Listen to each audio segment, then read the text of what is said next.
Ijwi ry'ubugorozi TV, Ijwi ry'ubugorozi TV, kora share, subscribe na comment.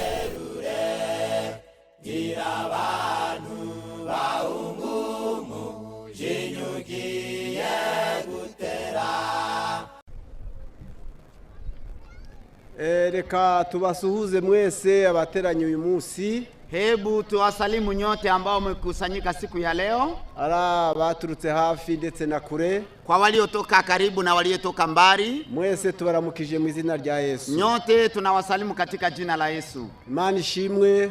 Mungu apewe sifa. Yaturindiye kuri uyu musozi iminsi 6 irashize. Aliyetuchunga tukiwa kwenye mlima huu siku 6 zimepita. Tugeze ku masaha nk'aya yo gusoza amateraniro, nta gikuba cyacitse muri twe. Imana ihabwa icubahiro. Tumefika katika muda huu wa kukamilisha mkutano, hakuna shida iliyotokea ama msiba. Mungu apewe sifa. Leo tugiye kuganira ijambo ry'Imana kuko ari ryo ryaduhuje. Sasa tunataka kuzungumza neno la Mungu sababu ndilo limetufanya tukusanyike. Ku mazina ni Nderabakura Antoine mu itorero rya Ngungu. Majina yake ni hayo, Nderabakura Antoine, kanisa la Ngungu, na mimi ni Kamarade Bisengimana kutoka kanisa la Mutobo. Na mbere yo kuja mbere dusoma Biblia turabanza gusenga. Mbele ya kusonga mbele tunaomba kwanza.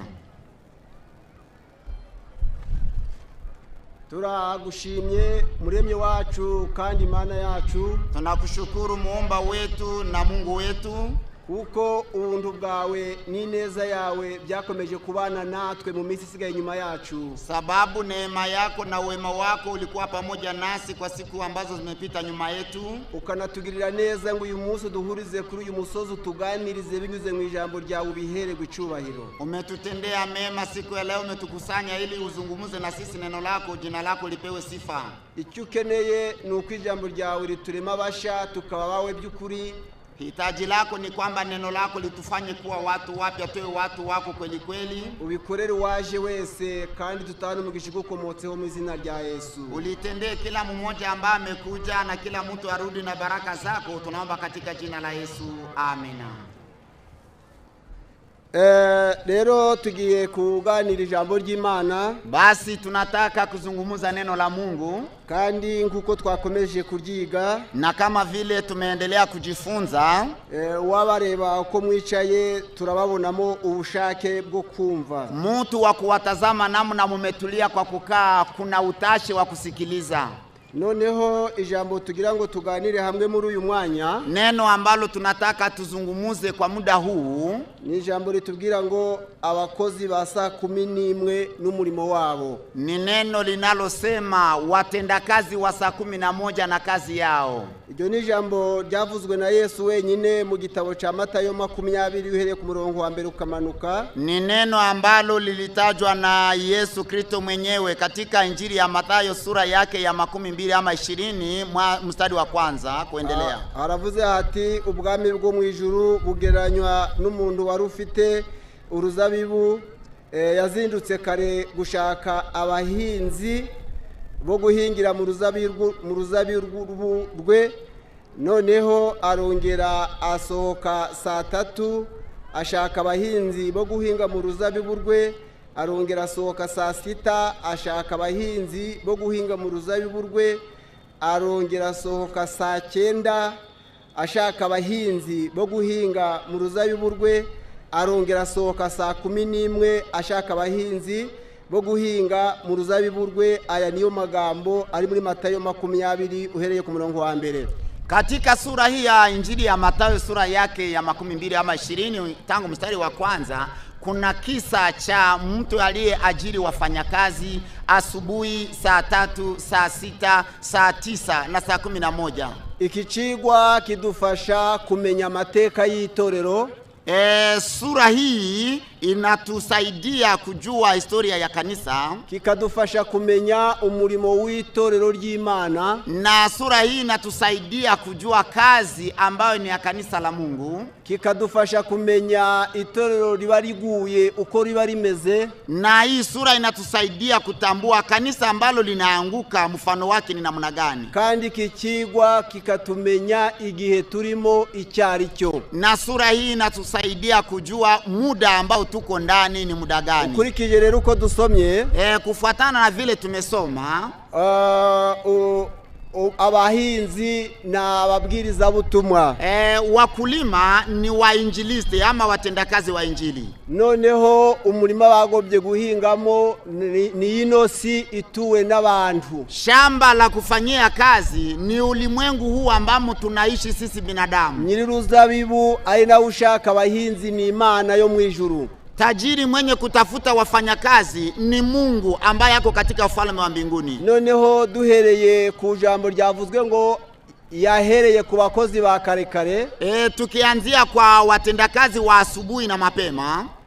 Iyo bavuga ba karekare, wale watendakazi wa asubuhi na mapema ni Abisirayeli, ni Waisraeli, ni Abayuda, ni Wayahudi bakomoka kuri Aburahamu, wale ambao ni uzao wa Ibrahimu. Mu gice cha 12 Chitangiriro, katika sura ya 12 kitabu cha Mwanzo, Imana yahamagaye Aburahamu imubwira ko asiga igihugu na bene wabo akaja gutura hazamwereka ngo abere isi umugisha. Mungu alimuita Ibrahimu aache nchi yake na ukoo wake aende kuishi mahali ambapo Mungu atamubariki. Ubwo Imana yari gutegura Aburahamu ngo bazamukomokaho bazabitorero ry'Imana. Mungu alikuwa akimutayarisha Ibrahimu kusudi uzao wake ndio ufanyike kuwa kanisa la Mungu. Kandi kubitorero ry'Imana nuko Aburahamu yagombye kubera isi umugisha. Na kuwa kanisa la Mungu ni kwamba Ibrahimu na uzao wake wangepashwa kuwa baraka kwa ulimwengu mzima. Kuriya kuvuga ngo urubyaro rwe ni kusema uzao wa Ibrahimu, nuko amateka y'urubyaro rwa Aburahamu ni maremare.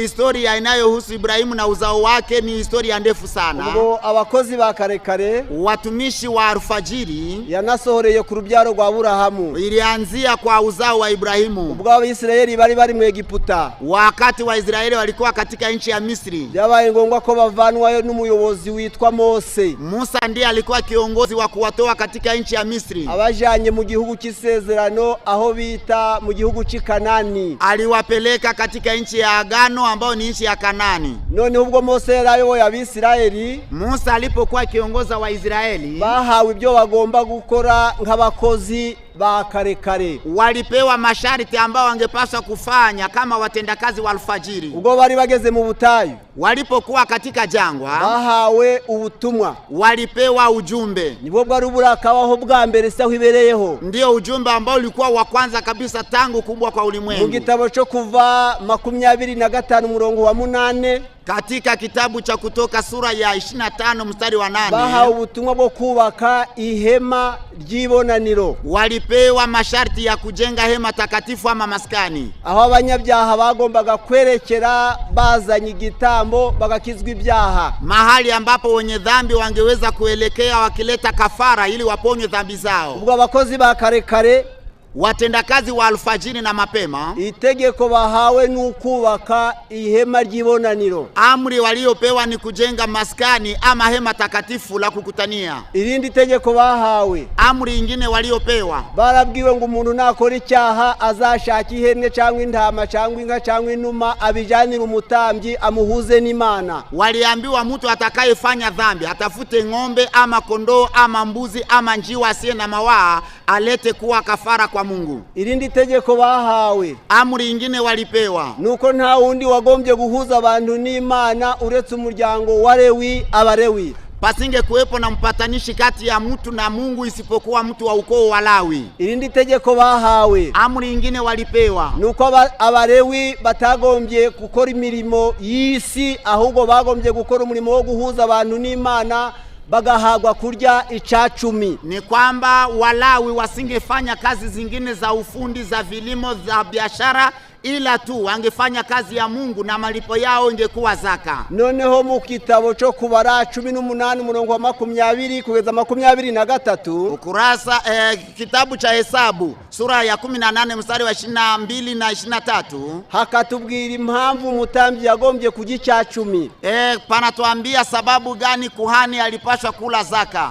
Kubara 18:23, ni Hesabu sura ya 18 mstari wa 23 ama 23. haravuze ngo Abisirayeli ntibazegere ku buturo bwera, ahubwo Abalewi bonyine aribo bazahegera bagibweho gukiranirwa ku Isirayeli. Hapa neno linasema ya kwamba Waisraeli wasikaribie hema takatifu, isipokuwa tu Lawi ambaye ndiye anapatikana ndani wa kuhani. Hao ndio watachukua laana ama dhihaka ya Waisraeli. Reka nizere ko iryo jambo muryumvishe. Hapa aamini ya kwamba neno hilo tumelisikia. Bagombye kugica 10 kuko bazaja bakira gukiranirwa ku Isirayeli. Yaani wangepashwa kula zaka ama sehemu moja ya 10, sababu ndio watachukua laana ya Waisraeli. Kwakira gukiranirwa ku Isirayeli, yaani kuchukua mzigo wa dhambi wa Waisraeli, nuko aribo bafataga impangano y'umunyabyaha bakinjira hera cyane kubahongerera. Kwa sababu hao ndio walipaswa kuchukua hongo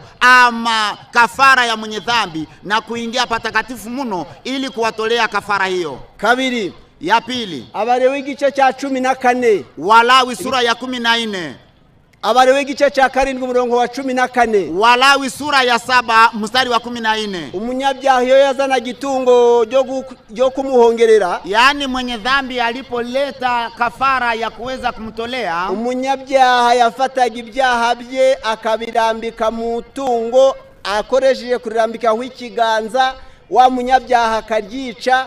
Umutambyi yari afite uburenganzira bwo kurya iryo tungo ryashizwe mu ibyaha by'umunyabyaha. Mwenye dhambi alipoleta fugo la kafara, aliweka mikono yake kwenye kichwa cha fugo hilo na kuungama dhambi zake akiziweka ndani ya hilo fugo, naye analiua papo hapo. Kuhani alikuwa anaruhusiwa kula fugo hilo, nyama za huyo mnyama, na kupokea hiyo laana ya dhambi za huyo mwenye dhambi. Ibi babikoreye mu butayu bari kugenda bagiye Kanani. Hayo yalifanyika wakiwa katika jangwa wakielekea Kanani. Aho Kanani bari bagiye, mahali pa Kanani walipokuwa wakielekea, hari hagiye kubicicaro cyangwa siege y'abakozi ba karekare. Hapo ndipo pangekuwa makao makuu ya watumishi wa asubuhi. Ariho bita Yerusalemu. Hapo ndipo paliitwa Yerusalemu. Kandi munabyumve neza. Na tena msikie vizuri. Hariya muri Palestina. Huko katika nchi ya Palestina. Yo haba ikicaro cy'abakozi ba karekare. Hapo ndipo pamekuwa makao makuu ya wafanyakazi wa asubuhi. Bakomeje urugendo bambuka Yorodani. Waliendelea na safari wakavuka mto wa Yorodani. Imiryango 11 bagabana igihugu ci Kanani. Kabila 11 waligawana nchi ya Kanani. Uwarewi we gwicara ku kazi ko guhuza abanyabyaha n'Imana. Familia ya Lawi wakakaa pale karibu na makao makuu kwa ajili ya kupatanisha watu na Mungu. Bigeza ku mwami Salomo wubatse urusengero. Wakafika kwa wakati wa Sulemani ambaye alijenga hekalu. Yarwubatse mu gihugu ci Kanani. Yeye alijenga hekalu katika nchi ya Kanani. Aho biti Yerusalemu. Huko Yerusalemu. Uyu mugabo nk'umukozi w'Imana, huyu mfalme Sulemani kama mtumishi wa Mungu, amaze kubaka urusengero, baada ya kujenga hekalu ndetse rwiza rukomeye cyane, hekalu nzuri iliyokuwa imara sana, yabaye ngombwa ko batunda ibintu byabaga mu ihema babijana mu rusengero. Walihamisha vyombo ambavyo vilikuwa vinabaki ndani ya hema wakaviingiza ndani ya hekalu hilo. Noneho ibyo bikaboneka mu gitabo Abami ba mbere igice ca 8. Hayo yanapatikana katika kitabu cha kwanza cha Wafalme sura 8. Ubwo rusengero rumaze kuzura, basi baada ya kukamilisha jengo hilo, ibyari mu ihema bija mu rusengero, yale yaliyokuwa ndani ya hema takatifu vyombo vikapelekwa ndani ya hekalu. Kuba duteza amatwi mwitahangiye kuvuga.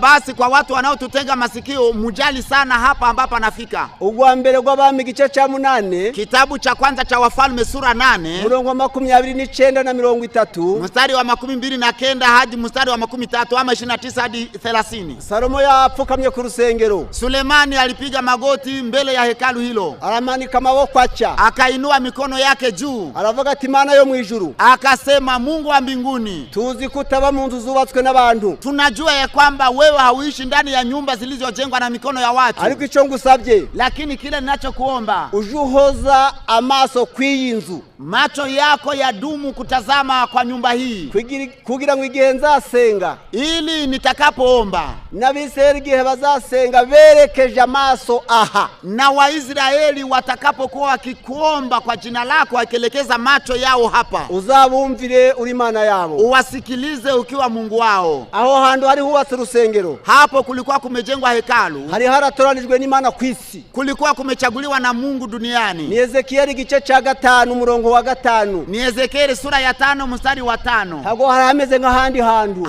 Palikuwa tofauti kabisa na sehemu ubu zingine. misi yose Abisirayeli babayeho, Siku zote Waisraeli waliishi, ntawagombye gusenga yerekeyeho ashaka, hakuna mtu ambaye alipasha kuomba akielekea kwenye anataka. wapfe gusenga yerekeyeho ashaka. Ukiomba ukielekea kaskazini ama mashariki, hapana. Kwari ukubabaririza witonze ngo hajya ngo Yerusalemu ni hehe, ukurikije ku musozi wubatswe urusengero habahe, bakahamurangira neza, akaherekeza gahanga, akabona kababarirwa. Alikuwa naulizia ramani ya duniani, anauliza hekalu linajengwa wapi, mlima unaelekea ni sehemu gani, alafu anaelekeza paji lake la uso mahali pale. Abo nabakozi ba karekare, Hao ni watendakazi wa asubuhi. noneho Kwa hiyo iryo tero ryari hanzwe n'Imana, kanisa hilo ambalo lilikuwa limeundwa na Mungu ari n'umushinga w'Imana, na ilikuwa ndio muradi wa Mungu, itegeka abakozi bo mu rusengero, Mungu aliamrisha kwamba wafanyakazi wa hekaluni, ibaha itegeko, akawapa amri icyo bagomba gukora, kile ambacho wanapaswa kufanya. bakumvikana n'Imana nyiri torero, Wanakubaliana na Mungu ambaye ndiye kiongozi mkuu wa Kuko kanisa hilo, itorero kwa sababu ni kanisa umushinga w'Imana, ni muradi wa si Mungu, umushinga w'umuntu. sio muradi wa mwanadamu. Ni nayo Imana yabwiye abakozi bakora mu rusengero. Kile ambacho Mungu aliwaamuru wale wafanyakazi waliokuwa hekaluni Ni igitabo cyo Kuva 22. ni kitabu cha Kutoka sura ya 22 ama 22. Hari amagambo avuga atya ati kuri 21, Kwenye mstari wa 21 anasema, umusuhuke w'umunyamahanga ntukamugirire nabi, ntukamuhate, kuko namwe mwari abanyamahanga mu Egiputa.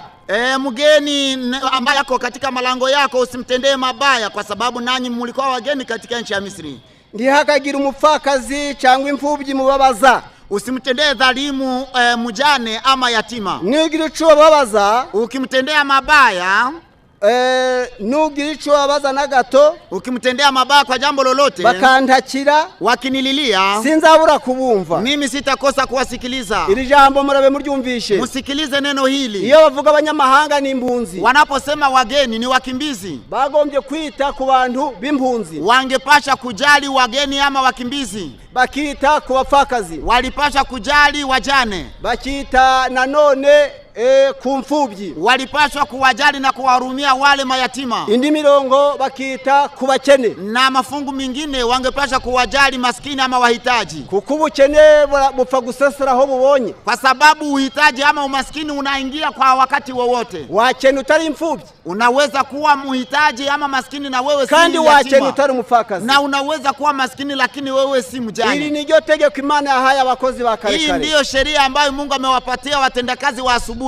Irindi tegeko Imana yabahaye Amri nyingine ambayo Mungu aliwapatia ni ugukomeza amategeko yayo, ni kushika amri zake, maze Imana ibarekera umurimo. Mungu akawaweka kazi yake ndani ya mikono yao. Igihe kigeze, Wakati ulipotimia, abatambyi wale makuhani bata inshingano bahawe, wakaacha majukumu waliopewa na Mungu. ntibigeze bigisha rubanda ko ari abatambyi barindiye Yesu umutambyi mukuru. Hawakufundisha watu ya kwamba wao ni makuhani wa muda wanaongojea kuhani mkuu ambaye ni Yesu Kristo. Ntibigeze bigisha abantu ko igitambo batamba ngo kibakiza ibyaha, ko Yesu ari uzaza agatambwa ku bw'icyo gitambo bashaka. Hawakuwafundisha watu ya kwamba Yesu Kristo ndiye kafara kamili, ya kwamba ng'ombe na mbuzi na kondoo ni mifano. Amaturo, Sadaka, 10%, zaka ama 1/10, abatambyi baririra, makuhani wakajikulia wenyewe. ntibamenye y'umupfakazi ari, Hawakutambua mjane yako wapi, ntibareba umukene, hawakuangalia maskini ama muhitaji, kandi ntibongera kureba rwose n'impunzi. hawakuangalia hata mkimbizi. Amategeko Sheria nago barayareka, wakaziacha, wakazitupilia mbali. kandi ubwo batangira kwirira bonyine. Basi wakaanza kujikulia wenyewe. Umuhanuzi arababwira ngo akanyu kageze. Nabii akawaambia sasa jambo lenu limefika. Umuhanuzi wabivuze ni Ezekieli 34. Ezekieli sura ya 34 ama 34. Murongo wa mbere. Mstari wa kwanza. Nuko ijambo ry'Uwiteka rinzaho riti. Neno la Mungu likanijia kusema. Mwana w'umuntu uhanura kubyerekeye abungeri b'Isiraeli. Mwanadamu, tabiri kuhusu wachungaji wa Israeli. Uhanura ubwira ab'Isiraeli uti. Tabiri waambie wa Israeli ukisema. Nimwumve ijambo ry'Uwiteka. Sikiliza neno la Bwana. Uko avuga ngo. Anasema hivi. Abungeri b'Isiraeli. Wachungaji wa Israeli. Bimenya ubwabo bazabona ishano. Wenyewe ole wao. Bimenya ubwabo bazabona ishano. Wachungaji wa Israeli wanaojijua wenyewe, wanaojiangalia wenyewe watapata ole. Umuhanuzi yarababwiye ngo nabii alikuwa anawaambia hivi, ngo mutakimenya imfubyi, kwa kuwa hamtambui tena yatima, hamtambui tena mjane, umukene, hamtambui tena maskini. Nibwiye ngo itorero ni iryanyu. Munafikiri kwamba kanisa ni lenu. Itorero mwarigize umushinga, kumbe kanisa mumelifanya kuwa muradi wenu. Kandi itorero ari umushinga w'Imana, na hamjui ya kwamba kanisa ni muradi wa Mungu. Muzabona ishano. Ole wenu. Mu gitabo cha Malaki, katika kitabu cha nabii Malaki, igice cha kabiri, sura yake ya pili, murongo wa 7, mstari wake wa 7, warahanura ati, naye Malaki akatabiri, mwabatambyi mwe, enyi makuhani, abantu bagombye kumenya amategeko ari mwebwe muyigishije. Watu wangepasha kutambua sheria kupitia vinywa vyenu. None mugushije abantu, lakini sasa mumewakwaza watu. Ntimukibigisha amategeko, hamuwafundishe tena sheria. Kwa duteza amatwi rero, kwa watu wanaotutega masikio, abatambyi baguye ku bintu bingahe? Makuhani wameanguka kwa maneno mangapi? Mawili. Baguye kubufasha, wanaanguka kwa usaidizi. Baguye no kutigisha bizera amategeko, tena wanaanguka kwa kutofundisha washirika wao sheria. Umuhanuzi aravuga ati, nabii akasema, huyo ni Malaki, huyo ni Malaki, igice cha kabiri, sura ya pili, murongo wa 7, mstari wa 7, ukamanuka hepfo, unashuka chini. Aravuga ngo ubwo mutamenya kwigisha amategeko uhereye none. Nabii akasema kwa sababu hamutambui kufundisha sheria, tangu leo Imana igiye kubagira abanyagisuzuguriro. Mungu anawafanya kuwa watu wa kudharauliwa. Rero ibyo byarasohoye, hayo yalitimia. Ahubwo abatambyi, basi makuhani, hari ikintu bataretse, kuna kitu ambacho hawakuacha. Mu gitabo cha Mika, katika kitabu cha nabii Mika, igice cha 3, sura ya 3, umurongo wa 5, mstari wa 5, haravuze ngo, kunasema hivi, utagize icyashira mu kanwa k'abatambyi, wakati mtu haweke kitu kinywani mwa kuhani, bamutegurira intambara. Wale makuhani wanamuandalia vita. Amaturo bagiyerekejeho, sadaka walijielekezea, biyerekezaho icyacumi, zaka wakajielekezea, biyerekeza amaturo yo gushima, sadaka za shukrani wakajielekezea, ibitambo barabirya, kafara wakameza. Maze nuko bati inshingano Imana yabahaye, basi wakatupa jukumu ambalo Mungu alikuwa amewapa. Ubwo noneho abo ni abakozi ba kare kare, hao ni wafanyakazi wa asubuhi na mapema. Mulimo bahawe twawubabwiye, kazi waliopewa tumewaambia, ko baunaniwe murabyumvishe, namuna walishindwa hiyo kazi mumesikia. Ubwo byabaye ngombwa ko Yesu mwako gahebana ni umurimo Yesu avukira ku isi. Basi waliposhindwa hiyo kazi, Yesu akazaliwa duniani. Uitwa Yohana aravuka, Yohana Mbatizaji akazaliwa. Uko wagombye gutegura inzira ya Yesu, kwa sababu yeye ndiye angekuwa mtangulizi na mtayarishaji wa njia ya Yesu. Uko mateka tubwira rero, kadri historia ya Biblia inatuambia, Yohana yatangiye kubwiriza, Yohana alianza kuhubiri, igihe cyarageze yakira Yesu, wakati ukafika akampokea Yesu, kugira ngo Yesu abwirize ubutumwa, ili Yesu ahubiri ujumbe. Noneho aha tugeze, hapa ambapo tunafika, Yesu we wenyine, Yesu mwenyewe. Nizere ko mwese mukunda Yesu. Ninyi mlio hapa naamini mnampenda Yesu. Ewe n'abadasenga bakunda Yesu, na wale wasio kwenda kwenye ibada wanampenda Yesu. Reka mwumve uko yabwirije, sikiliza namna alivyohubiri, nibyo yakoze, na yale aliyoyafanya, yo kuba twicaye hano, na kwamba leo tumekaa hapa, twazanywe no kugira ngo dufatanye no kumenya ubutumwa Yesu yabwirije. Tumekuja ili tuweze kuambatana kujua injili ambayo Yesu alihubiri, nuko yakosoye abakozi ba kare kare, na namna alivyosahihisha na kurekebisha wafanyakazi wa asubuhi. Ubwo rero Yesu ageze hano ku isi, Yesu alipofika hapa duniani, ndabasomera umurongo wumvikana, atatusomea fungu ambalo linasikika vizuri. Duhereye ku muntu witwa Yohana, tukianzia kwa mtu ambaye anaitwa Yohana. Muri Malaki, katika Malaki, Marko, katika injili ya Marko, igice cha mbere, sura ya 1, hari amagambo avuga ati, kuna neno linasema hivi. Biblia ni amateka, Biblia ni historia. haravuze ngo, tunasoma, itangiriro ry'ubutumwa bwiza bwa Yesu Kristo umwana w'Imana. Mwanzo wa habari njema Yesu Kristo mwana wa Mungu. Nadhani hata wanaweza kusoma wenyewe. Hapa mtasoma ninyi wenyewe. Itangiriro ry'ubutumwa bwiza bwa Yesu Kristo umwana w'Imana nguko byanditswe n'umuhanuzi Yesaya ngo nuko ndenda gutuma integuza yanje izambangiriza imbere yawe izantunganyiriza inzira ijwi ry'urangurira mu butayu ati nimutunganye inzira y'Uwiteka mugorore inzira ze. 4 niko Yohana yaje abatiza mu butayu abwira abantu iby'umubatizo wo kwihana ngo bababarirwe ibyaha. Tega amatwi y'umurongo. Tega sikio mahali wanasoma ni Marko 1 mstari wa kwanza kuendelea. Abatuye mu gihugu cy'Yudaya n'abi Yerusalemu bose barahaguruka baramusanga ababatiriza mu ruzi Yorodani bavuga ibyaha bakoze. Amena. Uko ubutumwa hano bintu birahindutse. Hapa mambo yanabadilika. Ukizwi icyaha kwari ugufatiye nukaje Yerusalemu. Hapo wakati wa kwanza kupona dhambi ilikuwa ni kuchukua mbuzi unaenda Yerusalemu. Pasaka ni Yerusalemu. Wakati wa Pasaka ni kuingia Yerusalemu. Abatambyi bare Yerusalemu. Makuhani walikuwa wanakaa Yerusalemu. Icyacumi kikajanwa Yerusalemu. Zaka ama 1/10 ilikuwa inapelekwa Yerusalemu. Amaturo wakajanwa Yerusalemu. Sadaka za kila aina zilikuwa zinapelekwa Yerusalemu. Waje gusenga ukareba Yerusalemu. Wakati ulikuwa unaabudu popote ulipokuwa unaishi ulikuwa unaelekea Yerusalemu. Yohana alipoinuka birahinduka. Mambo yakabadilika. Kandi kuguhinduka. Na huku kubadilika. Mukwiye kukumva. Munapaswa kukusikia. Kandi mukakumenya. Na munakujua. Dore ukundu bihindutse. Sikiliza namna inabadilika. Wa Yerusalemu. Watu wa Yerusalemu. Aho ku rusengero. Pale hekaluni. Aho ku batambyi. Pale kwa makuhani. Ahatowe n'Imana. Pale palipochaguliwa na Mungu. Barahava. Wakatoka. Baja mu butayu. Wakaenda jangwani. Basanze Yohana. Wakimwendea Yohana. Agahanga. Kichwa. Bakerekeza mu butayu. Yani paji la uso wakaelekeza jangwani. Inogo. Fuvu la kichwa. Bayerekeza Yerusalemu. Yani kisogo akakielekeza Yerusalemu. Ku bantu bumva. Kwa watu wanaosikia. Ibintu rero byari bihindutse. Mambo yalikuwa yanabadilika. Kandi umurongo ukavanamo byinshi. Na huyu mstari unaondoa mambo mengi.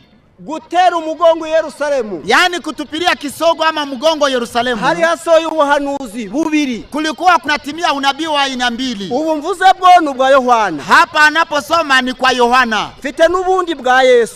Ana sehemu nyingine ya Yesu. Ni Yohana igice cya 4. Yohana sura ya 4. Ho haravuga hacyati. Hapa anasoma. Nawe yongeremo ku kintu cyari kibaye. Yeye naye anaongeza jambo ambalo lilikuwa linafanyika. Na magambo Yesu yaganiye n'umugore w'Umusamaria. Ni maneno ambayo Yesu aliongea na Msamaria. Umva ko byabaganiye. Sikiliza mazungumzo yao. Umugore aramubaza ati nta mugabo mfite. Oya natinda. Murongo wa 9. Umugore aramubwira ati databuja menye yuko uri umuhanuzi. Base wo kuruza bacu basengeraga kuri uyu musozi. Namwe mukavuga ngo i Yerusalemu niho hakwiriye gusengerwa. Uko kwari ukuri. Huo ilikuwa ni ukweli. Mwanamke anamwambia Yesu. Igira hepfo rero. Yesu aramubwira ati mugore nyizere igihe kizaza ubwo bazaba batagisengera data kuri uyu musozi cyangwa i Yerusalemu. Amena. Igihe kiraje kandi kirasohoye ubwo bazaba batagisengera data kuri uyu musozi cyangwa i Yerusalemu. Hapa ni ushuhuda wa Yesu. Anamwambia mwanamke Msamaria kwamba wakati unakuja ambapo hawatamwabudu Baba juu ya mlima huu ama Yerusalemu. Iyo ubutumwa buhindiye sura hagwa benshi. Wakati ujumbe unabadilisha sura kunaanguka watu wengi sana. None wico mwumva. Hapa lile mtakalo lisikia. Ubwo bari bamaze kwerekeza gahanga mu butayu. Baada ya kugeukia kuelekea jangwani. Nta rusengero basanzeyo. Jangwani hawakukuta hekalu. Ntago basanzeyo efodi. Jangwani hawakukuta efodi ama vazi la makuhani. Ntago basanze ingoma. Hawakukuta ngoma huko. Ntago basanze ikidari. Hawakukuta kitaa pale. Ntago basanze chikichiki. Hawakuweka chikichiki huko. Basanze igitambo cy'ihene. Hakukuwa na kafara ya mbuzi. Ntabwo kandi bajaniye Yohana amaturo amwe yarya y'amafu ngo yarira hera. Hawakupelekea Yohana sadaka ya unga kama vile walivyokuwa wakipelekea makuhani ili sadaka kule ile unga, hapana.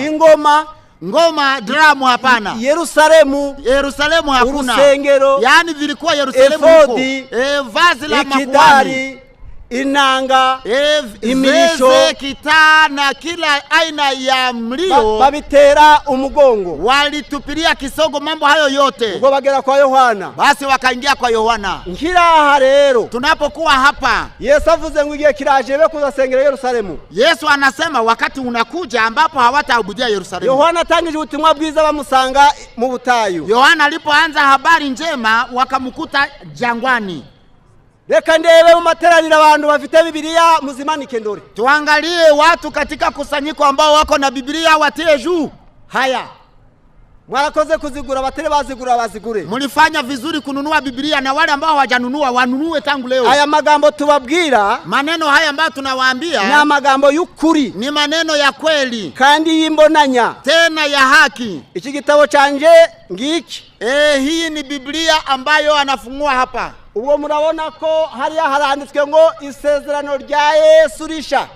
Hapa mnaona kunaandikwa agano jipya la Yesu Kristo. Bakimara gusanga Yohana, baada ya kumkuta Yohana, ubwo bari batangiye isezerano risha, walikuwa wanaingia katika agano jipya. Yesu ni ntumwa ze, Yesu na mitume wake. ntaho asanga bubatse urusengero muri Matayo na Mariko na Luka na Yohana. Hakuna mahali ambapo utakuta kwamba Yesu na mitume wake walifanya mradi wa kujenga hekalu, hapana. Ahubwo bajaga mu rusengero rwubatswe na Salomo, bali walikuwa wanaenda kukusanyika kwenye hekalu lililojengwa na Sulemani. Bigeze mu gitabo cy'ibyakozwe n'umwa 13:44 babagisha impaka, babagwa nabi, maze Paulo na Barinaba baravuga ati rero burya twababwirizaga hano ku rusengero ari inyongezo, ubutumwa bwarahavuye, abantu bisangiye Yohana, abantu bisangiye Yesu, twebwe nk'indumwa twaza ku rusengero tubabwira ko mwataye ukuri,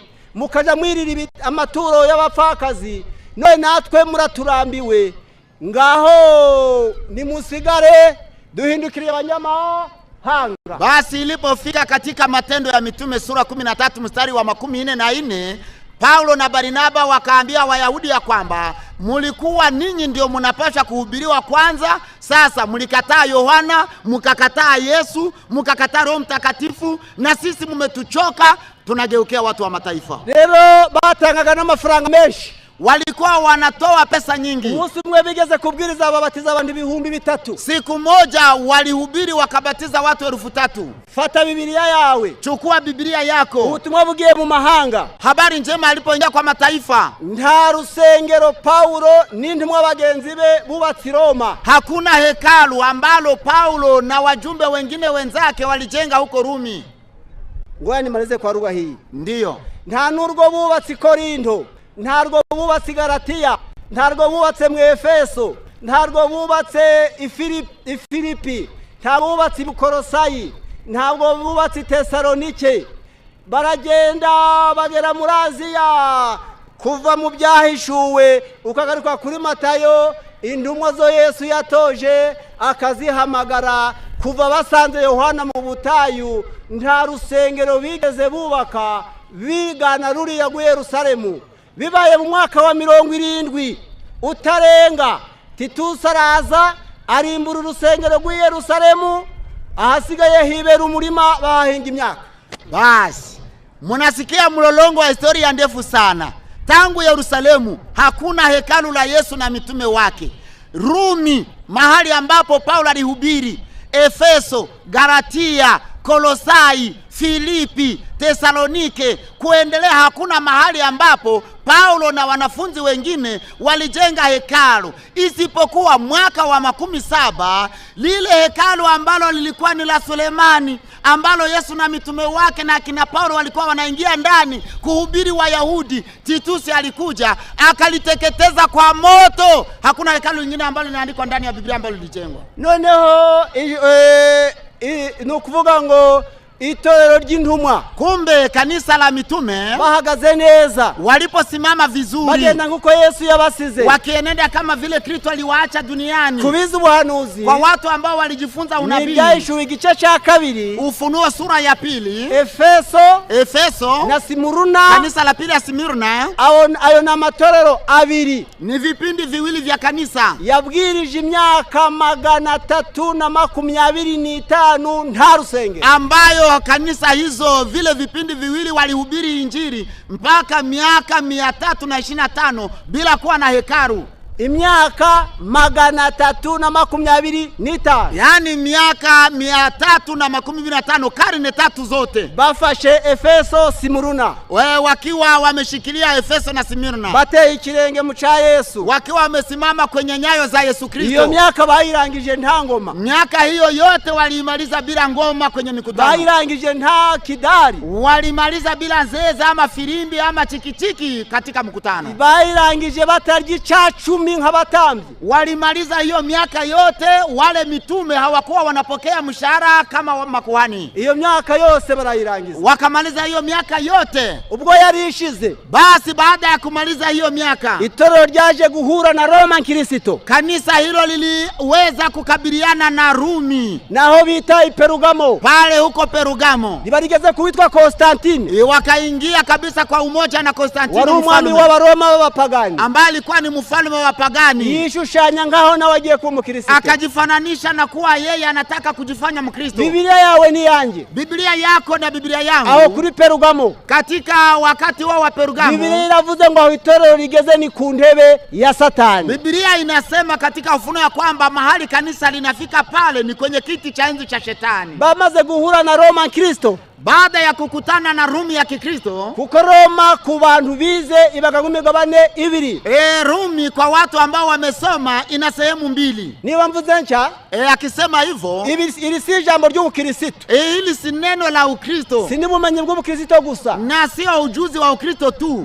Nabiza amashuri. Hata na wasomi wa masomo ya ulimwengu. Bazi ko ari Roma mpagani. Wanajua ya kwamba kuna Rumi ya kipagani. Iyo Yesu yavutse ariho. Ambayo Kristo alizaliwa Rumi ikiwa pale. Hakaba na Roma Kristo. Na kuna kuwa na Rumi ya Kikristo. Yabayeho mu Bugatolika, ambayo ilikuwepo wakati kanisa la Kikatoliki liliibuka. Itorero Katolika ligatangira. Basi kanisa la Katoliki likaanza. Upapa bugatangira. Upapa ukaanza. Babaye Roma Kristo. Ikakuwa Rumi ya Kikristo. Roma Kristo. Rumi ya Kikristo. Ije. Ilipokuja.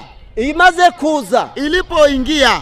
Ku bantu basoma Biblia, kwa watu wanaosoma Biblia. Iyo turi hano, tunapokuwa hapa, tuba tugira ngo dusome ibintu, tunakuwa na shabaha ya kusoma mambo. Iyi Biblia ntabwo ari yandera bakura. Hii Biblia sio ya huyu ambaye anasimama hapa. Ahubwo ni gitabo c'Imana. Bali ni kitabu cha Mungu. Ni gitabo Imana yaduhaye ngo kituyobore. Ni kitabu ambacho tumepewa na Mungu ili kituongoze. Mu gitabo cha Danieli, kitabu cha nabii Danieli, igice cha 7, sura ya 7, uzahasoma ingoma enye. Utasoma falme ine. Izi ngoma enye, falme hizi ine nazo kuzimenya, nazo kuzijua. Ntabwo bisaba ngo nuko uri Mkristo. Sio kwamba ujue hizo falme ine kwa sababu wewe ni Mkristo. Kuri sekondari barabyiga. Hata kwenye shule sekondari wanasoma. Roma y'Ibabuloni yo na Nebukadneza. Kulikuwa na Wababeli ambao waliongozwa na Nebukadneza. Hakabaho nanone abo bita Abamedi n'Abaperesi. Hata Wamedi na Waajemi. Hakaba Bagiriki. Watatu ni Wayunani. Hakaba Roma. Waine ni Warumi. Aho ndi kuvuga rero, pale ambapo naongea, na Baroma b'Abakristo. Ni Warumi wa Kikristo. Abaroma b'Abakristo, Rumi ya Kikristo, nibo basohoreho n'ubuhanuzi bwa Danieli 7. Ndio waliweza kutimilizwa unabii wa Danieli sura 7. Igice cha 7 murongo 25. Sura ya 7 mstari wa 25. Haravuga hachati. Anasoma, ni uzavuga ibyo kugomera isumba byose, kandi azarenganya bera bisumba byose, azigira inama zo guhindura ibihe n'amategeko, kandi bizarekegwa mu maboko ye kugeza aho ibihe n'igihe bizashirira. Hapa anasema ni wakati na nyakati 2.5 wakati. Icyo bishatse kuvuga hano, Mambo yanataka kusema nini hapa? iyo bavuzaga hembe mu buhanuzi, Wanapotaja pembe katika unabii, bavuze umwami. wanasema mfalme. Uwo bwami buri kuvugwa Ufalme huu ni unaotajwa ubwami bwa Roma Kristo. ni ufalme wa Rumi ya Kikristo. Bazavuga ibyo kugomera isumba byose, Atanena maneno kinyume chake aliye juu, kandi bazahindura ibihe n'amategeko, na ataazimu kubadili nyakati na sheria, kandi bizarekerwa mu maboko yabo, na hayo ataachiwa mikononi mwao. Hari agatabo mfite hariya, uriya mwana naza kansomere. Kuna kitabu ambao konacho hapo, watamsomea Itegeko yahinduye, amri ambayo ariko aliibadilisha, ibyo yahinduye ni byinshi, lakini mambo aliyobadili ni mengi. nta n'umwanya twabibonera. Hatuna muda mrefu wa kuweza Ahagiye kuyasoma. gusoma Hapo ambapo anataka kusoma ni mu gitabo citwa uruhererekane rw'abapapa. yaani ni kitabu kwa Kiswahili kinaitwa Papa ni nani. Ntabwo ari igitabo cy'abagorozi, Sicho kitabu cha watengenezaji, iki ni hapana. igitabo cya Gatolika. Ni kitabu ambacho Wakatoliki wameandika. Umupapa icyo yakoze, umupapa icyo yakoze, umupapa icyo yakoze. Yaani papa zaidi ya 265. Sasa kila papa ambaye alifanya kitu. Guhindura ibihe n'amategeko, Kubadili nyakati na sheria. ngaho bisome. Hebu utasoma wewe ndugu. Uyu ni umupapa witwa Silvestre wa mbere. Huyu ni Papa Silvestre wa kwanza. Ni umupapa wa 33. Ni wa 33. Ku paje y'icyo gitabo ya 11. Papa ni nani ukurasa wa 11 kwa lugha ya Kinyarwanda ndio anasoma. Baranditse ngo yavukiye i Roma, atorwa ku ya 31 z'ukwa mbere 314. Endelea. Atanga cyangwa apfa kuri 30 z'ukwa 12 335. Niwe wa mbere wambaye ikamba ry'ubupapa, niwe wakoresheje konsili ya mbere y'Inise, ya yindi yashizweho yindanga kwemera dukoresha mu misa credo, kugira ngo izuka rya Nyagasani abe ari ryo rihimbazwa. Yashizeho icyumweru. Yashizeho iki? Aliweka siku ya Jumapili. Iyi saha duhagazemo, Saa hii ambao tunasimama hapa muri Bibiliya, katika Biblia, kuva mu itangiriro kutoka katika Mwanzo ukageza mu byahishuwe, mpaka kitabu cha Ufunuo, nta murongo wabona kuvuga ngo twizihize umunsi Yesu yazutseho. hakuna fungu la Biblia ambalo linasema kwamba tuweze kusherekea siku ambayo Yesu alivuka. Iri tegeko yarakuyeho ni rya 4. Hii amri ambayo alikuwa naondoa ni amri ya 4 iboneka mu Kuva ambayo inapatikana igice katika cha Kutoka 20 sura ya 20 umurongo wa 8 mstari wa 8. haravuze ngo Neno linasema wibuke kwezi umunsi w'isabato, ikumbuke siku ya Sabato itakase. iminsi 6 uje ukora, Siku 6 fanya kazi, ariko wa 7 ni sabato y'Uwiteka Imana yawe. lakini siku ya 7 ni Sabato ya Bwana Mungu wako. Iyi ni sabato yashizweho n'Imana. Hii ni Sabato ambayo imewekwa na Ikaba Mungu. isabato y'umunsi wa 7. Ni Sabato ya siku ya 7. Roma mpagani nawe Roma ya kipagani akuraho hai isabato y'umunsi wa 7, akaondoa siku ya 7 ashiraho icyumweru, akaweka siku ya kwanza ya juma ariyo munsi wa mbere, ambayo ni siku ya kwanza, siku ya enga kwa Kiswahili cha Kongo. Umuhanuzi Danieli Nabii Daniele niko guhanura ngo alitabiri akasema azagomera isumba byose, atasema maneno kinyume chake aliye juu. uko kugomera Imana, Kule kusema maneno kinyume chake aliye Imana ni juu, ugutanga umunsi wa 7, yaani ni kuondoa siku ya 7. Roma mpagani gashiraho icyumweru. Roma ya kipagani naweka siku ya kwanza ya juma. Azahindura ibihe n'amategeko, Atabadilisha nyakati na sheria. itegeko rya 4 bararidabuye, Amri ya 4 akaiondoa, ashira hariya, akaweka kando. nta mwanya dufite rero, Muda ni mfupi. arongerazana umubatizo wo mu gahanga, Akaleta ubatizo wa maji kidogo kwenye kipaji cha uso, arongerazana gusenga ibishushanyo, akaleta kuabudu sanamu, abakoyeho itegeko rya 2, akaondoa amri ya 2. icyo tugira ngo tubabwire, Kile ambacho tunataka tuwaambie, aya ni amateka maze igihe kirekire, hizi ni historia za nyakati ndefu. ni isaha tuvugana, Hata wakati huu ambapo tunaongea, abaruhuka icyumweru ku isi nibo benshi, watu wanaopumzika siku ya Jumapili duniani ni wengi sana. uyu munsi turimo Siku ambayo tunaishi leo bawita ku wa 6, wanasema ni siku ya 6 ama siku ya posho. biteye agahinda. Ni huzuni sana. Imana Mungu yaravuze ngo ukore mu minsi 6, anasema fanya kazi siku 6, ariko wa karindwi ni isabato y'Uwiteka Imana yawe. lakini siku ya 7 ni sabato ya Bwana Mungu wako. Abandi bakavuga ngo isabato yari y'Abayuda, Wengine wanasema sabato ilikuwa ni ya Wayahudi. umurongo guranze. Mstari wa Biblia unakataa. Uravuze ngo ni isabato y'Uwiteka. Biblia inasema ni sabato ya Bwana Isabato Mungu. si y'Abadive, Sabato si ya Waesidia. isabato si y'Abatambera, Sio ya watengenezaji isabato ntabwo ari y'Abayahudi, wanakiasi, sio ya Wayahudi. ahubwo isabato ni y'Uwiteka. Bali ni sabato ya Bwana Mungu. Iyishira mu isi ngo nawe ni uzi ngo Imana ni Imana yawe, uba hiyo sabato. Akaweka sabato hapa duniani, na wewe ukijua Mungu ni Mungu wako, basi ujue hiyo sabato. Kumanywa nkaya rero, mchana kama leo, akatura kaberetse izuba riva, ili tunawaonesha kabisa mchana peupe. Dufite ibihamya, tuna shuhuda nyingi za maandiko. Kuva hano turi gutsinda tukarangiza isi yose. Yani kutoka hapa tukishinda Goma, Rwanda, Amerika, Ulaya, tukishinda kwa sabato ari none, kwejo ku cyumweru ari umunsi wa mbere, kwamba sabato ni leo, kesho ni siku ya kwanza ya juma. Ibyo bibaye, hayo yalipofanyika, Imana ihagurutsa abakozi ba saa 6, Mungu akainua watendakazi wa saa 6. Teraniro muraho, kusanyiko wa mjambo.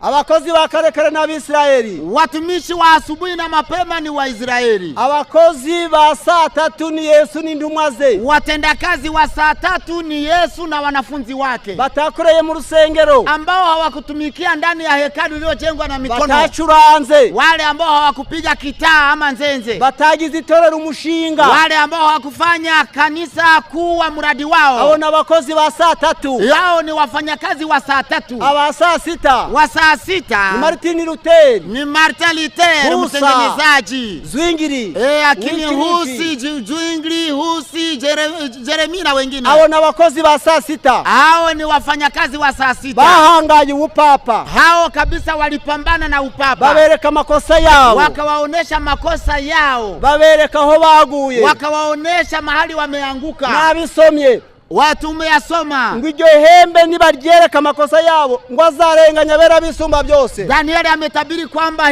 huyo pembe akioneshwa makosa yake na kuanguka kwake atawatesa watakatifu wake aliye juu. Bahusa barapfuye, Husi akakufa. Bazwingli barapfa, Zwingli akauawa. Martin barapfa, Martin Luther akauawa. Bishwe n'Uburoma Kristo, wale wote wakauawa na Rumi ya Kikristo. Ariko bapfuye neza, lakini walikufa vizuri, uko bapfuye bizeye, kwa sababu walikufa akiwa na imani. N'uyu munsi bategereje ubugingo buhoraho, na leo wanasubiri uzima wa milele. Nibo batangije amatorero yo bita ya Kiprotesta. Hao ndio waanzilishi wa makanisa ya Kiprotestanti. Ibi nabyo mvuze, haya ambayo nayasema ntibisaba ubukristo, hayaombi ukristo tu, abivuga amateka y'isi barabizi. Hata waliojifunza historia za ulimwengu wanajua. Mpaka zihari, hakuna hata mabishano dhidi ya hayo. Luther nibo batangije amatorero ya Kiprotesta. Hao akina Martin Luther ndio walianzisha makanisa ya Kiprotestanti. Bamaze kutanga ubugorozi, baada ya kutoa unabii matengenezo, bamaze no kwicwa, baada ya kuuawa, abaporoso bagwa mukaga, wafuasi wao wakaanguka katika shida. Tubisoma mu gitabo cy'ibyahishuwe igice cya 3. Hapo tunasoma katika kitabu cha Ufunuo sura ya 3. Ngo wandikire malaika w'itorero ry'Isarudi uti, andika kwa malaika wa kanisa la Sarudi ukisema, ufite izina ry'ukuriho nyamara ukabura intumbi. Una jina la kuwa hai lakini umekufa.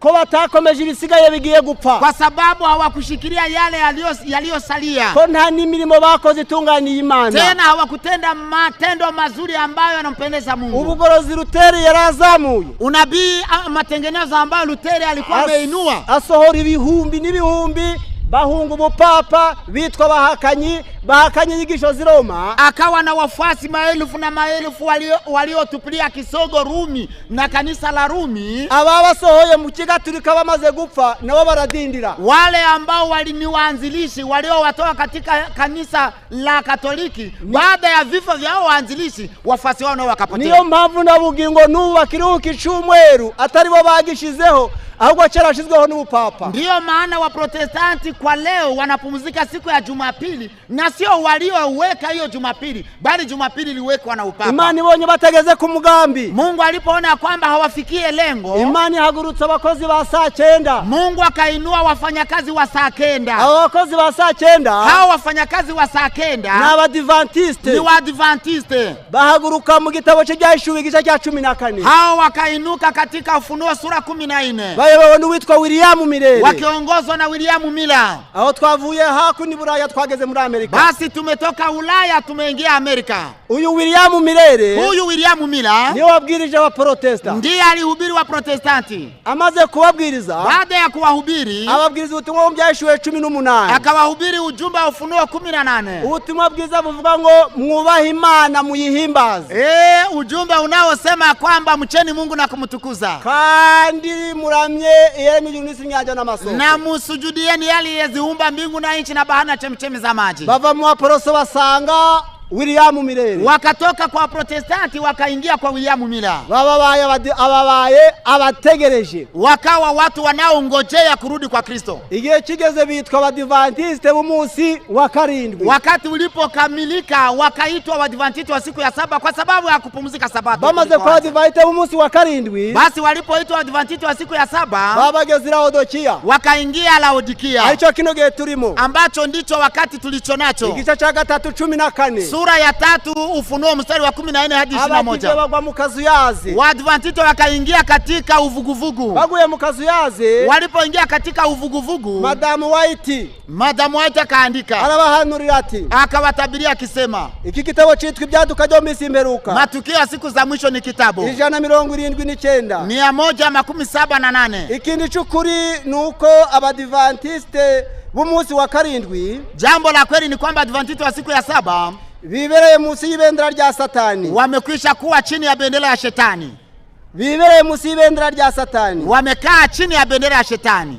noneho ni Ellen White uhanuye. Ni Ellen White ndiye anatabiri. Impamvu Kwa nini? 51 wa kino gitabo, Ukurasa wa 51 ama 51 kitabu hiki, aravuze hacyati, anasoma impamvu ari munsi y'ibendera rya Satani. kwa nini wanakuwa chini ya bendera ya Shetani. Turasoma, Tutasoma. ibyo nemereye Minneapolis narabihamirijwe kubirebana n'ubugorozi bugomba gukorerwa amatorero. Niliyotabiri huko Minneapolis niliyafunuliwa kuhusu matengenezo yanayostahili kufanywa makanisa. Ubugorozi bugomba gukorwa, Matengenezo yanapaswa kufanyika kugira ngo wo muti w'intege nke, ili iwe tiba ya udhaifu n'ubuhumyi na upumbavu mu by'umwuka katika mambo ya kiroho, bikomeje gufata ubwoko bw'Imana, ambayo inaendelea kushikilia taifa la Mungu. abagize ubu bwoko, Watu ambao ni kabila hili bari barasohotse ari abagorozi, walikuwa wametoka katika madhehebu wakiwa watengenezaji, bavuye mu madini yaguye, wakitoka katika madhehebu yaliyoanguka. none ubu bari gukora nk'ibyo ayo madini yakoraga. Lakini sasa wanafanya sawasawa na yale madhehebu waliotoka ndani. Reba hano rero, Angalia hapa, Abaporoso bavuye muri Katolika, Waprotestanti walijitenga na Katolika, Abadive nabo basohoka mu Baporoso, Waadventiste nao wakajitenga na Waprotestanti. none ngo Abadive bariho barakora nk'iby'amadini bavuyemo ari gukora. Sasa nabii anasema ya kwamba Waadventiste nao wanafanya sawasawa na yale madhehebu ya Kiprotestanti yanayofanya. Ni ibihe? Ni mambo gani? Ese hari Abadive nabo bageze muri ecumenisme? Je, Waadventiste nao wamekwisha kuingia katika muungano wa makanisa? Bagezemo. Ndiyo. Inomero yabo ni 42.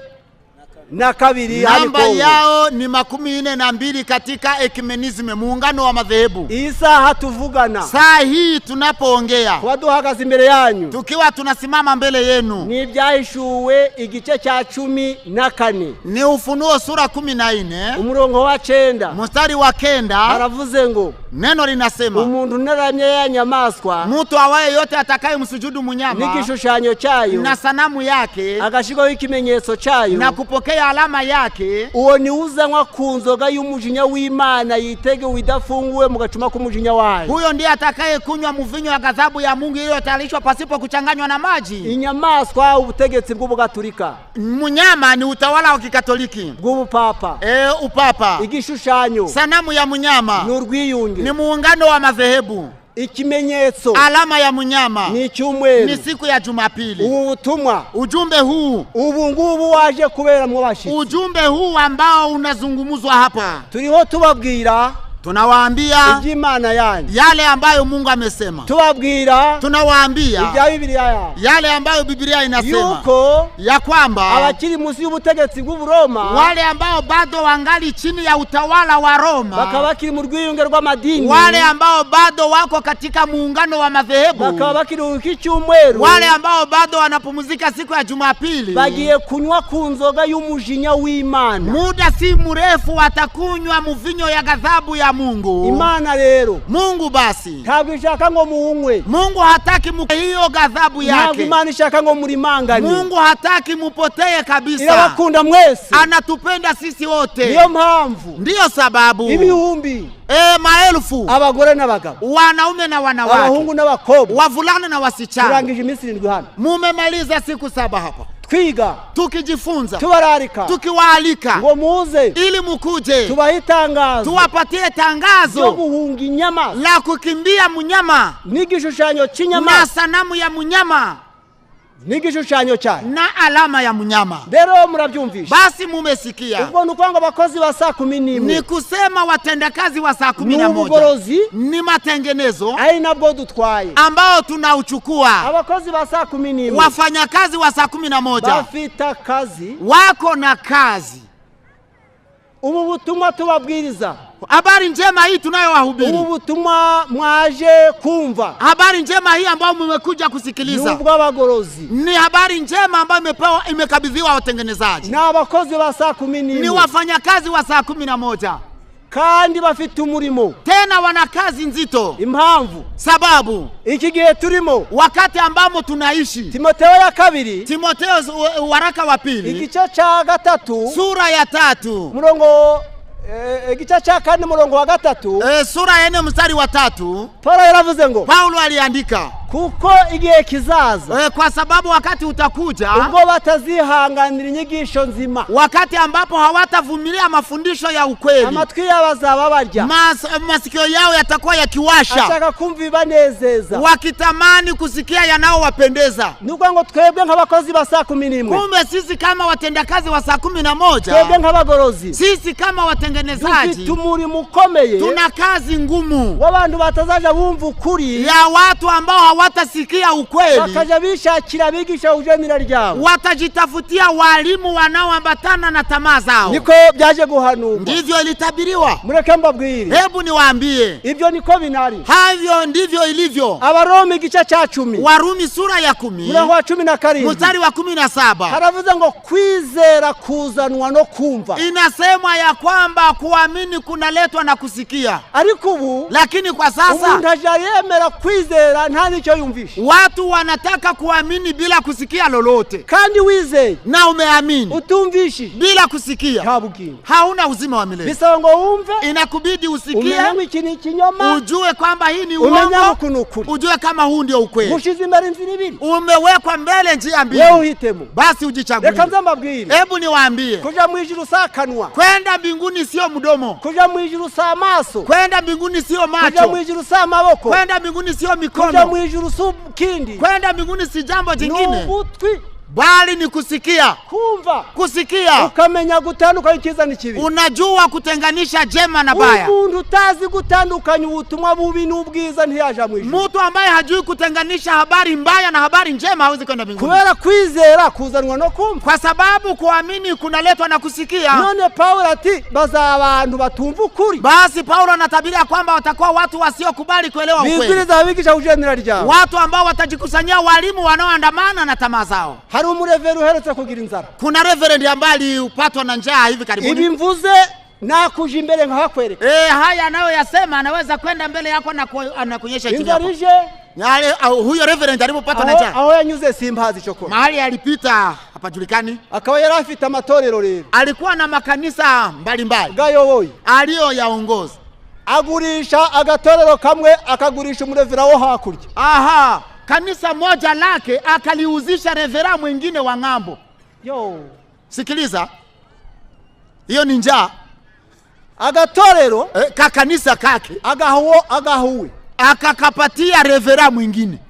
abatanze barabasebeka, Wale ambao ni washiriki walikuwa ni wasebeka, abahaye sebezi, akawapatia sebeze. na babagabo baremera, Na wale wanaume na wanawake wale washiriki wakakubali none ubwo kuhusishwa. hakuno bari bizeye. Sasa hapa kwenye walikuwa naamini nini? Kandi ayo makominote yaratandukanye, Na zile community ni tofauti. agurisha gatore Sasa revera anauzisha kanisa kama kava washiriki mu wa myizerere tofauti ya imani, baja mu yindi myizerere, wakaingia kwa imani nyingine, bayobeka iyo kominote, wakafuata ile community nyingine. kandi Tena sebeka ifite uko igiye mpaka Amerika, iko na mulolongo wake mpaka makao makuu yake Amerika, paka afite uko agiye, na yule mwingine anajua vile anaenda. sengiyeme sepaka afite uko agiye, Witeme sepake wananamuna wanaenda mpaka makao makuu huko. tugera aho abagabo nyabagabo batakimenya ibyo bizera, itoro yemeye barigurisha je mu yindi kominota yemere. Sasa tufikie hatua ya kusema mwanaume na mwanamke wauzishwe na mwanaume, yale walio yakubali wawahamishe wakubali. Ahanda havuye Anatoka hapo. abakozi wa saa 11 Watendakazi wa saa 11 baziye kugira ngo tuzamure Biblia, wanakuja ili wainue Biblia, kandi uyumve neza, uyisikilize vizuri, kandi uyisobanukirwe neza. uielewe vizuri. Mu sezerano rishya Katika Agano Jipya aribo bakozi ba saa 3, ambao kuna wafanyakazi wa saa 3, aho twebwe niho turi kujana itorero, hapo ndipo tunapeleka kanisa. ntago tushaka kubajana mu badive, Hatutaki kuwapeleka kwa cyane Waadventiste, ngo turabajana mu baporoso, hatutawapeleka kwa cyane Protestanti, ngo turabajana mu gaturika, hatutawapeleka kwa Katolika, turabajana mu myizerere ya Yesu Kristo n'intumwa ze. tutawapeleka pale palipo na msingi original kwa Yesu na mitume wake. Aho ariho twitwa, Hapo ndipo tutaitwa. nta kominote, Hapo hakuna community, ahubwo ni ukukora nkuko Yesu yakora. bali tutafanya kazi kama vile Yesu alivyokuwa anafanya kazi. Yesu akimara kuza, alipokuja, Matayo 23 Mathayo 23, abwira babatambi, akawaambia wale makuhani, muzabona ishano, akawaambia wale wenu muryango z'abapfakazi. mnakula nyumba za wajane. Amaze kubabwira ngo bajye z'abapfakazi, Alipowaambia mnakula nyumba za wajane, arabirinduka abwira intumwa yatoye, akageuka akawaambia wanafunzi wake. Iluka 12:10, Iluka 12:33, Sura 12 ya Luka mstari wa 33, abwira intumwa zati, akawaambia wanafunzi wake, mugurisha ibyo mufite, muuze mlivyo navyo, mutange ku buntu. mutoe kwa neema. Barabyemera, Wakakubali, baratanga, wakatoa, babiha intumwa, wakatoa wakapea mitume. amaturo ageze ku maboko y'intumwa bayagenjeje ute? Mitume walipopokea hiyo zaka na sadaka walifanya kazi gani? Ibyo nibyo tubabwira ngo ariho tuja. Hayo ndio tunawaambia ili twende hapo. Haranditse hatya hati, Hapa imeandikwa ibyakozwe mu gice cya 4, matoleo kabisa, Matendo ya Mitume sura 34 mstari wa 33. nta mukene wababagamo, Hakuna maskini aliyokuwa katika uko bari bafite amasambu bose cyangwa amazu babiguraga, bakazana ibiguzi by'ibyo baguze bakabishira intumwa, nazo zikabagabanya umuntu wese agahabwa kurikije uko akenye. Amina. Iyo nibyo torero rya Yesu. Kanisa la Yesu ni kusaidia wahitaji. Noneho rero intumwa n'abizera baragurishaga, Basi waamini na mitume walikuwa wakiuzisha mali zao, bagashira intumwa, wanaletea mitume. intumwa ntizirye, Wale mitume hawakukuwa wanaweka ndani ya tumbo zao, bakagabanya bakene, basi wanawagawia wahitaji. kuko Yesu Kwa sababu mu Yesu butumwa bwe bushya katika injili yake mpya yabwiye intumwa ze, aliwaambia wanafunzi wake, igitabo cha Yohana igice cya 10 Yohana sura 10 murongo wa 11, mstari wa 11, ngo umukozi ukorera igihembo si umwungeri, akasema yule mtendakazi anayotumikia mshahara si mchungaji mwema, atahubwo mwaherewe ubuntu, bali mumepewa kwa neema, namwe muje mutangira, na ninyi toweni kwa bure. iyo niyo michiranga abakozi ba saa 3, Hizo ndizo tabia za wale wafanyakazi wa saa iyo niyo 3. michiranga ubutumwa bwa Yesu Kristo. Hiyo ndio tabia inayoonesha na kudhihirisha ujumbe wa Kristo. Tubabwira rero, Kwa ujumbe ambao tunawaambia, usubiza itorero kibanza cy'intumwa, basi ni kurudisha kanisa kwenye msingi wa mitume. aka niko kazi k'abakozi ba saa 10. Hiyo ndio kazi ya wafanyakazi wa saa 11. Bakazakura mu gihe kibi, Watafanya kazi kwa wakati mbaya, bazakura mu gihe kibi, wakati mbaya kabisa. icyambere n'abantu bazaba batazi kurobanura ukuri mu binyoma. Kizazi hicho kwanza watakuwa watu ambao hawajui kutenganisha mema na Ikindi mabaya. gihe kibi ngiki, Nyakati mbaya zingine ni hizi. Matayo 24. Matayo 24. Hari aya magambo avuga atya, anasoma maneno yafuatayo. Turasoma twihuta. Atasoma kwa haraka. Haravuze ku murongo wa 12. Maze kuko ubugome buzagwira, urukundo rwa benshi ruzakonja. Maze kuko ubugome buzagwira, urukundo rwa benshi ruzakonja. Anasoma kwamba maasi yataongezeka na upendo wa wengi utapoa. Turi mu gihe cy'ubugome. Tuko wakati wa maasi. Turi mu gihe urukundo rwakonje. Tuko wakati upendo umepoa. Ubu butumwa bw'ubugorozi, habari njema hii ya matengenezo, abakozi ba saa 11, wafanyakazi wa saa 11 bariho mu gihe cy'ubugome, ambao wanaishi kabisa wakati wa maasi ya wanadamu. Iyo bavuga ubugome, wanaposema uasi, urugi, mlango ubereyeho kurukinga ngo umujura atinjira. Unatengenezwa ili ufungwe mwizi asingie. Kugiye cy'ubugome ho rero, wakati sasa wa maasi, uri gukinga, uko unafunga mlango, umujura yaza, mwizi akikuja akakubwira ngo kingura vuba, anakwambia fungua mlango haraka. Niba wegetse hwibuye ni wahura rivanaho. Kama umeweka jiwe kwa mlango, wewe ndio utatoa jiwe. Amakare washize hura yakura, wewe utaondoa kareza mlango. Narangiza kubwira ngo zana ibi nibi, kisha atakwambia leta mali hizi na hizi. Ibi mvuze byitwa ubugome. Haya anayo yasema ndio uasi. Nicyo gihe turimo. Haya ndio nyakati tulizonazo. Ubugome, uasi buguye mu gihe cyo bita ibi muja mwumva byo kuviora. Sasa mambo ya kubaka wanawake, ibyo byitwa ubugome. Ubakaji nayo ni uasi. Nta deni ry'umuntu ufite, wewe hauna deni ya mtu. Wahinze utibye, ulilima bila kuiba, ucuruza utibye, ukafanya biashara bila kuiba, nta deni ufite, hauna deni ya mtu. Abahungu bakugambanire, vijana watakusaliti, bakujane mu shamba, watakupeleka msituni, ngo ngaho noneho vuga ibyo ufite byose, watakuuliza sema ulio nayo yote, babitwoherereza kisha watakuletea hapa. Ibyo bihumbi 4 niba bitaje, wamekuteka nyara tayari 1000, basi utakatwa kichwa kama zile. Byo bita kudinapa. Kule ndiko kuteka nyara. Ibyo ni ubugome.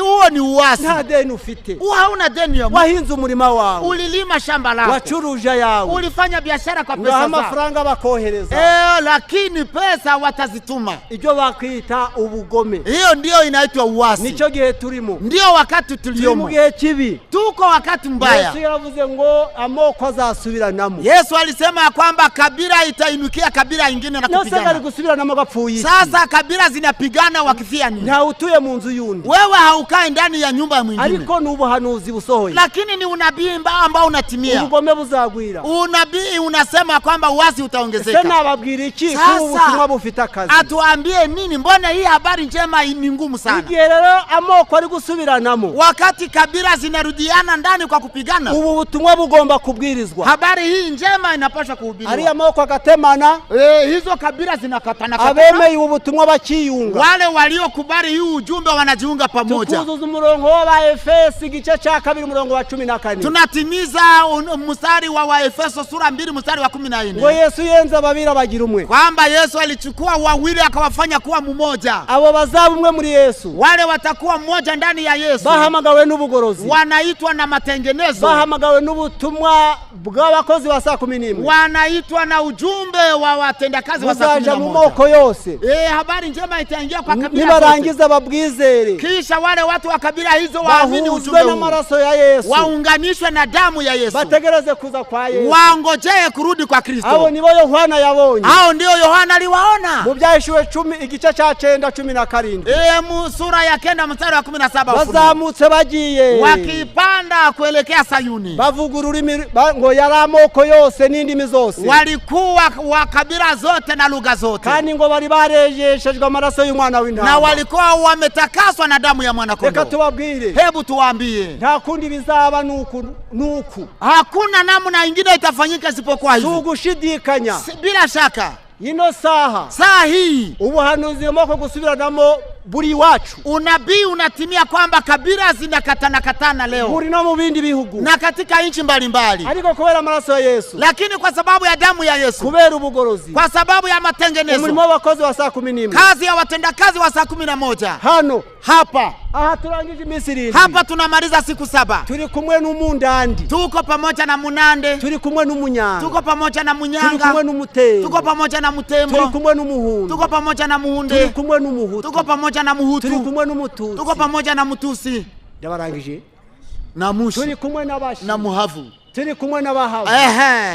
ubwo turi guhuzwa n'amaraso ya Yesu. Damu ya Yesu ndiyo imetukutanisha tuwe mmoja. Ariko ayo moko twavuyemo twe, lakini zile kabila ambazo tumetengana nazo huko, iyo hijya bari kumarana, kule tuliko acha wanakatana na kuuana. Ntabwo abantu bari kugwana ku isi bahurira mu ijuru. Watu ambao wanapigana hapa duniani hawawezi kukutanika pamoja mbinguni hapa. Ahubwo bahujwe na Yesu, bali wale ambao wamekutanishwa na Yesu bakabumwe, wanakuwa mmoja, bagakundana, wanapendana, bidatinze baraja mu ijuru rimwe. Bila shaka hivi karibuni wataingia mbinguni. Niyo mpamvu turangije iminsi 7 hanga. Ndio maana tumekaa na kulala hapa siku 7. Huko umuyobozi mwe yabitubwiye, kama vile kiongozi mmoja ametuambia, baratwakiye, walitupokea kandi baduhaye rwose urubuga na walitupatia uwanja. Ariko turunze gutaha nta mupolisi uje kugwatura abarwanye. Lakini siku 7 zimeisha, tunataka kurudia. Hakuna polisi ambao wamekuja kupatanisha watu ambao wamekorogana hapa. Ntabwo twarwanye, hatukupigana hapa kuko turibyene, kwa sababu sisi ni ndugu. Umugambi dufitwe numwe, rengo tulionao ni moja, ni kubwiriza ubutumwa, ni kutangaza habari njema bwo kuza kwa Yesu, ya kurudi kwa Kristo. Amafaranga dutura, pesa ambazo tunatoa, agakora umushinga w'Imana, zinafanya muradi wa Mungu, gufasha imfubyi, kusaidia mayatima, umupfakazi, mujane, impunzi, mukimbizi, kuko itorero ari umushinga w'Imana, kwa sababu kanisa ni muradi wa Mungu. Yesu umuntu umwe yaramusanze, mtu mmoja alimwendea, ni mu gitabo cha Matayo ngira ngo ni igice cha 10 na kangahe, sura yake ya 10. Aramubwira ati ndagukurikira, akamwambia nitakufuata. Yesu atese rukunkurikira. Yesu akamuuliza unanifuata? Nkanje ko ntagira naho kurambika umusaya nzagushira. Mimi sina nafasi ya kuweka kichwa, nitakuweka wapi? Nta faranga ryatuwe mu gihe cha Yesu ryaguze parcelle y'itorero. Hakuna pesa ambazo Yesu alipokea zikanunua parcelle ya kanisa, ngo rigure umurima w'itorero na kununua shamba la kanisa. Uwo murongo mbabwiye niko guvuze, ndivyo imeandikwa. Ni igice cha 8 murongo wa 20, ni sura ya 8 mstari wa 12. Amafaranga agura imbago, pesa za kununua shamba la kanisa, agura kibanza cyo kubaka mu rusengero, pesa za kununua kiwanja cha kujenga hekalu. Imyaka 325 yashize Yesu atabikoze ni ntumwaze. Miaka 325 iliisha, Yesu na mitume wake wakofanya hivyo. Hije yaho ngo bagura manzanza, baadaye wanunue manjanja ama mabati, hije yaho ngo basimante, baadaye wanunue sima. Ayo mafaranga yose, pesa hizo zote aja kumushinga w'Imana, zinaingia kwenye muradi wa Mungu, ariko gufasha watishoboye, ambao ni kusaidia wasiojiweza. Kandi ni mu Migani gice cha 19, ni Mithali sura ya 19 murongo wa 17 mstari wa 17. Nguhaye umukene, yule anayesaidia muhitaji, abagujije Imana, anamkopesha Mungu. Uko niko handitswe, ndivyo imeandikwa. Nguhaye umukene, yule anayemsaidia muhitaji, abagujije Imana, anamkopesha Mungu. Reka tubabwire ko, hebu tuambie, faranga ni ryiza, pesa ni nzuri, nta nuryanze, hakuna mtu anayelikataa. Ariko ikitariho, lakini kile ambacho hakipo, itorero, kanisa, ni umushinga w'Imana, ni muradi wa Mungu. Kweho gufata Biblia, wewe kuchukua Biblia ugashakira umushinga kutorero, unatafuta muradi wa kukuinua wewe kwa kanisa. Oya, nta nyandiko, hakuna andiko, ahubwo itorero ni umushinga w'Imana, bali kanisa ni muradi wa Mungu. Amafaranga atanzwe, pesa ambazo zinatolewa na washiriki, acherekezwa w'Imana yavuze, zinapaswa kupelekwa mahali Mungu alisema. Kandi reka tubikore koko turabakozi baheruka. Hebu tufanye hayo kwa sababu sisi ni watendakazi wa mwisho. Asigaye twitegure kuza kwa Yesu. Basi tujitayarishe kurudi kwa Kristo. Turabakozi ba saa 10. Sisi ni watendakazi wa saa 11. Ni kuvuga ngo, ni kusema kwamba abakarekare, wale wa asubuhi na mapema, bakoze saa 1, walifanya kazi saa 1, bakora saa 2, saa 2, bakora saa 3, saa 3, saa 12, saa 1, saa 2, saa 12, saa 1, saa 2, na masaa 3 bakoze, ni saa 3. aba saa 3, saa 3 bakoze saa 3 na saa 4 na saa 5, walifanya saa 3, saa 4 na saa 5. abo no bakoze masaa 3, unao walifanya masaa 3. aba saa 6, wa saa 6, wa Martin Luther bakoze saa 6, walifanya saa 6, saa 7 na saa 8, na saa 8. nabo na masaa 3, nao ni saa 3. aba saa 10, wa saa 9 ari wabadive, wa saa 9 ambao ni wadive, bakoze saa 10, walifanya saa 9 na saa 10 na saa 10, bakoze saa 9, saa 9 na saa 10, na saa 10, bakora masaa 2, masaa 2. Twewe sisi tuzakora isaha imwe, tutafanya kazi saa 1, ni isaha imwe tuzakora, ni saa 1 tu.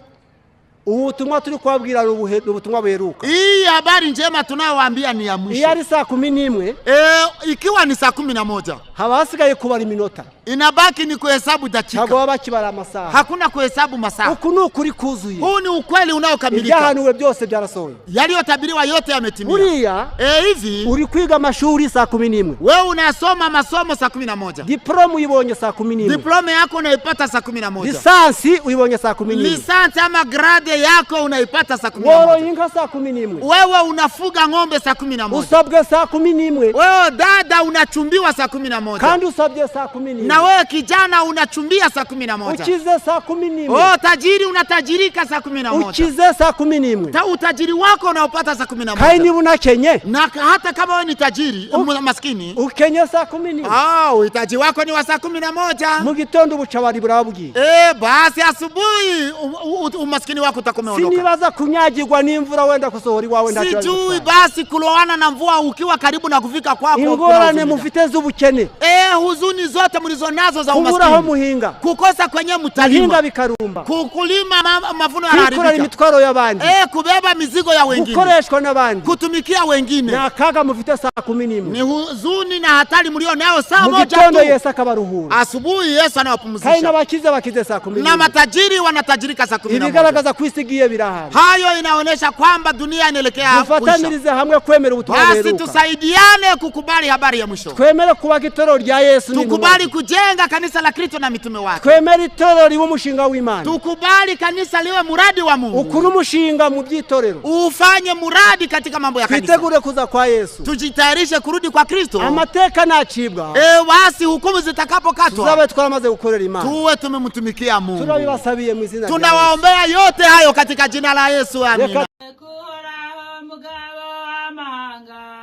Gitare cha Dawidi mushumba utazimiza, Yehova wera byiringiro bya Isirayeli, kubw'ibyo wankoreye niyo mpamvu nje gushima. Uwiteka uhoraho mugabo w'amahanga, gitare cha Dawidi mushumba utazimiza, Yehova wera byiringiro bya Isirayeli, kubw'ibyo wankoreye niyo mpamvu nje gushima. Menye neza ko kugushima bibabaza Satani, Mwami ngendeye kubyo wakoze nta nyishu nabona, gusa icyo mfite n'umutima wuzuye kugushima. Habwa icyubahiro Mwami wacu urahambaye. Menye neza ko kugushima bibabaza Satani, Mwami ngendeye kubyo wakoze nta nyishu nabona, gusa icyo mfite n'umutima wuzuye kugushima. Habwa icyubahiro Mwami wacu urahambaye.